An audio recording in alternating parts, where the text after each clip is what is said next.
Okay, so we finally have some details on Assassin's Creed Project Codename Red. In true Ubisoft fashion, the premiere trailer for Assassin's Creed Shadows was released this past Wednesday, confirming a lot of what we already knew and delivering tons of details about the game and the storyline. Also in typical BDSG fashion, we are here to break it all down. Assassin's Creed Shadows will be an open world action-adventure game, very similar to some of the games in the past. Assassin's Creed Mirage was Ubisoft getting back to the roots of the series. Assassin's Creed Shadows is getting back to the core of what I believe fans love most about the series, and that is the weaving of historically accurate characters, settings, and events into the Assassin's Creed universe. And believe me guys, you will want to stick around for this.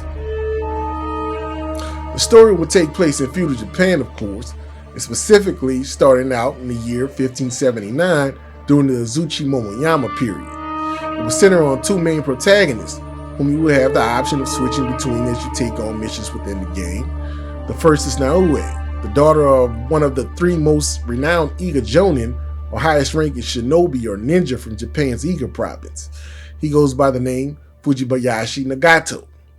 The other two being Hattori Hanzo and Momochi Sandayo.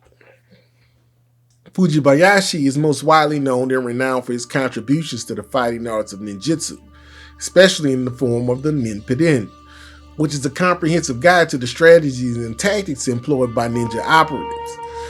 From stealth and disguise to infiltration and assassination, the manual delves into the intricacies of ninjutsu, providing valuable insights into its methodologies and principles. One of Nagato's most enduring legacies lies in the development of the concept of shinobi no jitsu, or the art of stealth. This encompassed a wide array of skills, including disguise, camouflage, and silent movement, which were essential for ninja operatives to navigate hostile territories undetected. Nagato's meticulous documentation of these techniques helped codify the practice of ninjutsu, establishing it as a systematic and sophisticated discipline. The second protagonist will be the enigmatic Yasuke, a man of African origin whom not much is clear about, but is documented by Italian and Japanese scholars alike, arrived in Japan in 1579. See the similarities there? As history would have it, after arriving in Japan in the service of the Italian Jesuit missionary Alessandro Velignano, and after spending 2 years in Kyushu, Yasuke, as part of the Jesuit envoy, was brought to Kyoto to meet the most powerful man in Japan at that time, Oda Nobunaga.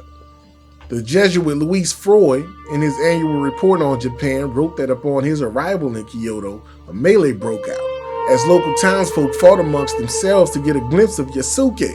They apparently broke down the door of the Jesuits' residence in the process. A number of people were injured and some even died. Freud also wrote that Nobunaga himself was excited to see a black man and summoned him. Upon seeing Yasuke, Nobunaga refused to believe that his skin color was natural and had him wash himself until he was convinced his skin color was not ink.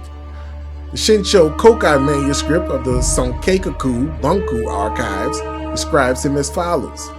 A black bozu from the Christian country has arrived. He appears to be 26 or 7 years old. The blackness of his body is like that of a bull, and he is healthy and of fine physique. Moreover, he has the strength of more than 10 men. The Padres came with him and thanked Lord Nobunaga for his permission to proselytize. From there, Yasuke was kept on as a retainer by Nobunaga. He received a house and a stipend for his services. He remained with Nobunaga until his death 15 months later. Now here's where the two characters' history intertwine.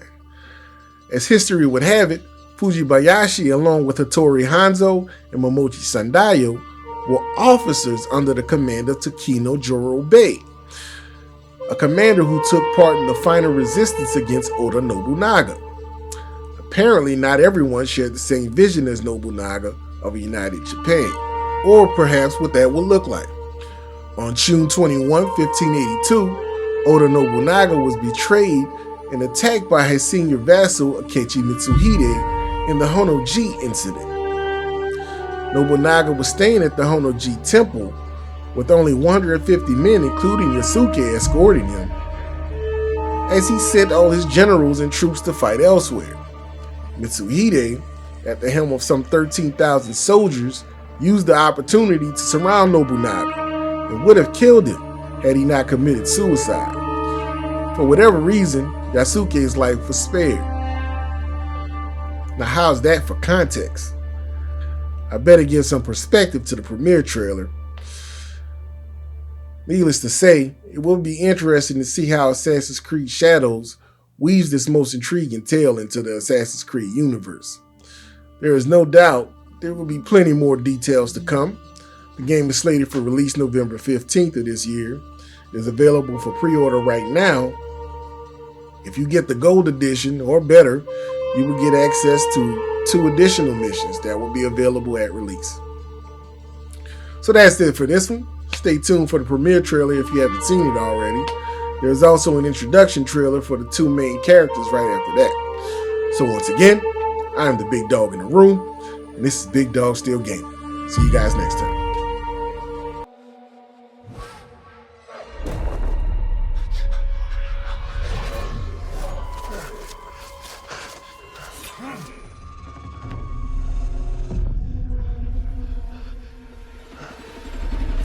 Who are you?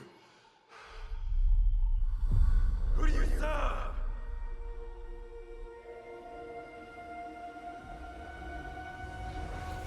All I have ever known in my life. Our land. Our customs. My family.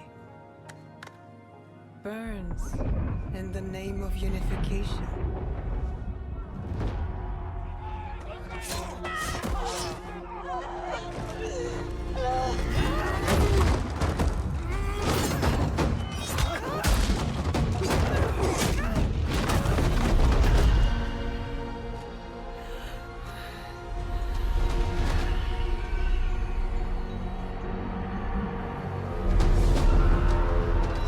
You are still a frog in a well, who knows nothing of the sea. The ocean's filled with new ships, but they all come from the same river. Greed.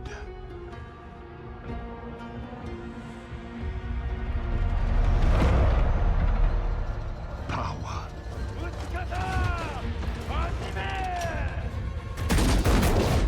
Vengeance.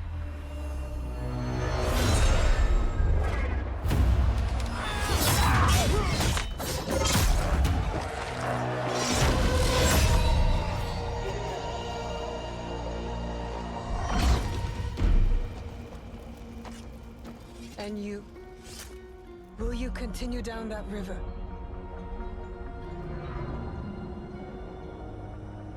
Or choose another path beyond what we see? And we must look for it together.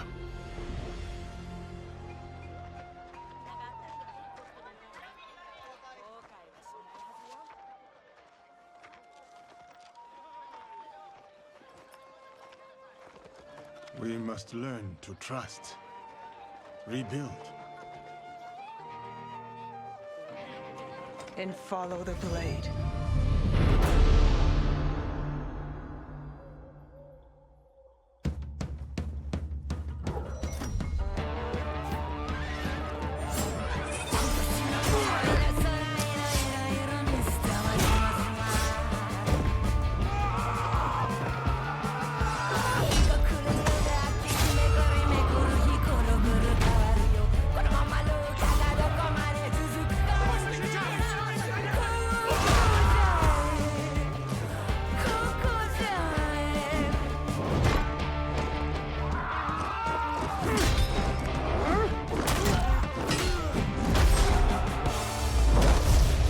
I said, who do you serve?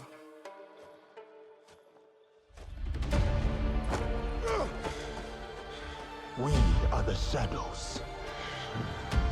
That served the light.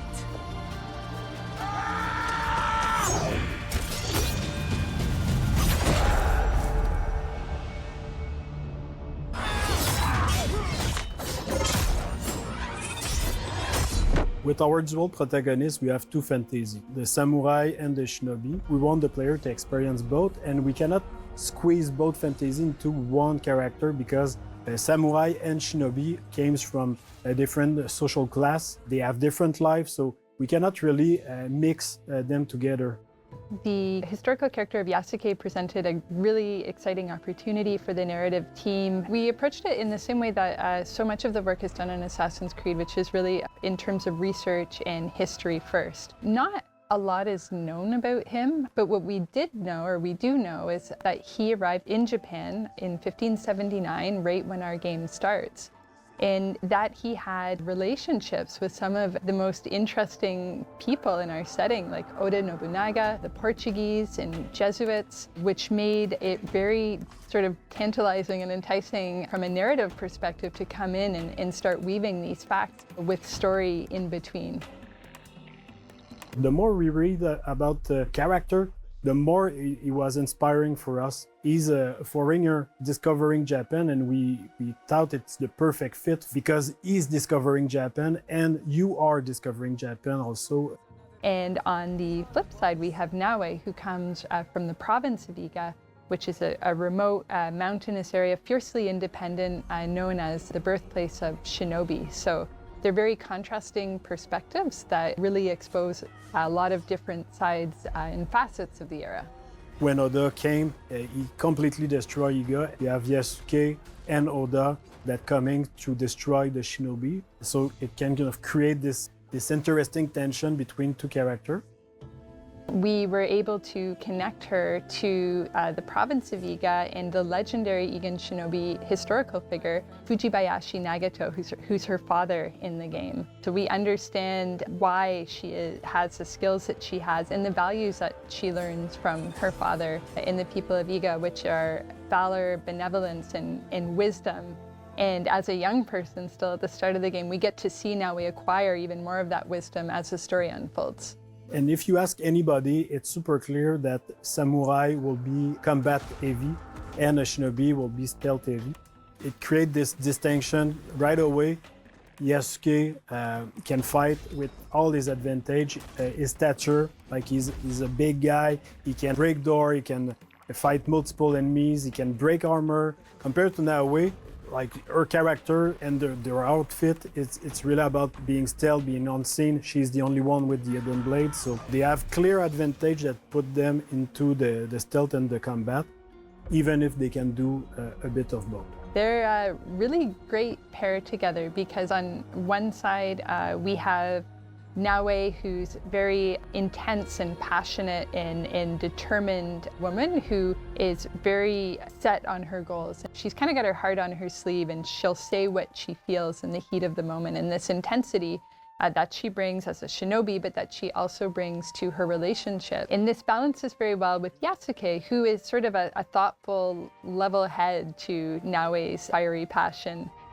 We really thought about somebody like Yasuke historically who was able to come to Japan and have the life that he did there, to enter service for Oda Nobunaga and achieve all of the things that he did. Like, what kind of person would go through all of this? So our Yasuke is very intelligent, thoughtful, and respectful of this culture that he encounters, and that makes him a very nice sort of counterpart to Naue. He's a bit mysterious as well, and that's something we get to see unfold as the game progresses.